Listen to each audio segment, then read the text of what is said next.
नाशिक शहरात वाढत्या गुन्हेगारीच्या पार्श्वभूमीवर पोलीस आयुक्त संदीप कर्णिक यांनी सर्वच पोलिसांना कोम्बिंग ऑपरेशन करण्याचा आदेश देऊन रेकॉर्डवरील गुन्हेगारांची तपासणी करण्याबाबत सूचना केल्या। तसेच स्वतः सुद्धा रस्त्यावर उतरून टवाळखोरांच्या बसण्याचे अड्डे उद्ध्वस्त केले।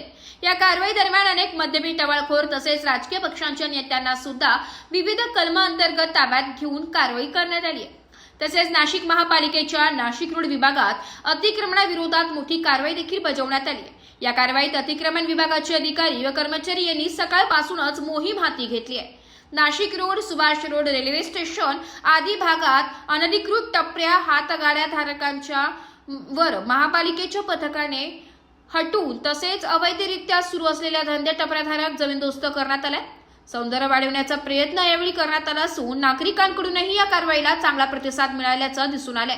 महापालिका प्रशासनाने स्पष्ट केलंय की शहरातील सौंदर्य अबाधित ठेवण्यासाठी आणि वाहतूक कोंडी टाळण्यासाठी अशा अतिक्रमणाविरोधी मोहिमा पुढेही सातत्याने राबविल्या जाणार आहे। वृत्तसंकलन विभाग, एबी न्यूज, नाशिक।